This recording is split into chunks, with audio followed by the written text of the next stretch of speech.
मेरी उम्र 35 साल थी जब मेरी शादी हुई। हमारे समाज में यह उम्र शादी के लिए देर मानी जाती है और उस पर मेरी माँ की चिंता दिन ब दिन बढ़ रही थी। पापा की मृत्यु पहले ही हो चुकी थी और माँ ने अकेले ही हम 3 बहनों को पाला था। मैंने करियर बनाने की कोशिश की लेकिन कुछ खास सफलता नहीं मिली। सहेलियों ने कहा, अब तो शादी कर ही लो वरना उम्र निकल जाएगी। मेरी शादी एक 37 साल के पुरुष से हुई जिसका नाम अमित था। वह एक प्राइवेट कंपनी में क्लर्क की नौकरी करते थे। तनख्वाह थी मात्र 25,000 रुपये। माँ ने कहा, कम से कम इंसान अच्छा है और उम्र भी ज़्यादा नहीं है। शादी से पहले भी सुनती थी, पति को बिस्तर पर खुश रखो तो वह तुम्हें जिंदगी की सारी खुशियाँ देगा। पर क्या सच में यही सब कुछ होता है? शादी के पहले दिन ही अमित ने मेरे सामने बड़ी ईमानदारी से कहा, मैं बहुत ज़्यादा नहीं कमा पाता लेकिन कोशिश करूँगा कि तुम्हें तकलीफ ना हो। उनकी बातें सीधी और सच्ची थी लेकिन मेरे मन में एक ही बात घूम रही थी, क्या हम इस कम कमाई में जीवन चला पाएंगे? शादी के 20-22 दिन तक हमारे बीच वैवाहिक संबंध नहीं बने, शायद क्योंकि वो खुद इस बात से परेशान थे कि मैं उनसे खुश नहीं हूँ और मैं भी लगातार तुलना करती थी अपने रिश्ते की अपनी सहेलियों की ज़िंदगी से, सोशल मीडिया से। जब पहली बार उन्हें तनख्वाह मिली तो उन्होंने 5,000 रुपये बचत में रख कर बाकी 20,000 मुझे दे दिए। बोले, तुम घर चलाओ, मैं अपनी ज़रूरतें सीमित रखूँगा। मैंने हिसाब लगाया, किराया, राशन, बिल, दवाइयाँ और पैसे कम पड़ गए। मैंने उनसे कहा, इतनी कम आय में कैसे चलेगा सब? वो बोले, मैं दूसरी नौकरी के लिए ट्राई कर रहा हूँ, थोड़ा समय दो। 6 महीने ऐसे ही बीत गए। एक दिन झगड़ा हुआ। मैंने कह दिया, आप तो खुद का खर्चा नहीं उठा सकते, मुझे क्या संभालोगे? वो चुप हो गए। फिर एक दिन अपने वकील से कहलवाया, अगर ये तलाक चाहती हैं तो मैं राजी हूँ। मुझे गुस्सा आया, जो खुद खर्चा नहीं उठा सकता वो मुझे छोड़ने की बात कर रहा है। लेकिन कोर्ट में उन्होंने सिर्फ इतना कहा, मैं इन्हें खुश नहीं रख पा रहा हूँ। हर इंसान को अपनी खुशी चुनने का अधिकार है।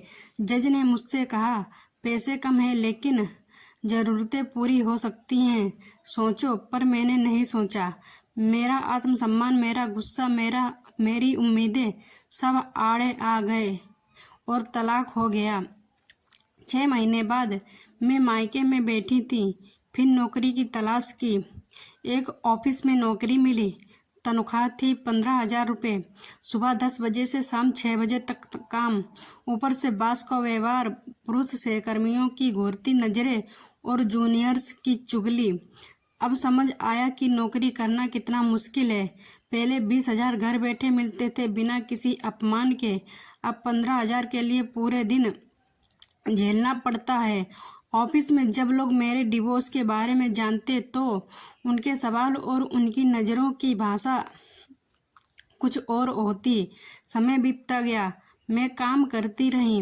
एक दिन किसी से पता चला कि अमित अब एक अच्छी मल्टीनेशनल कंपनी में काम कर रहे हैं। सैलरी है 86,000 रुपये।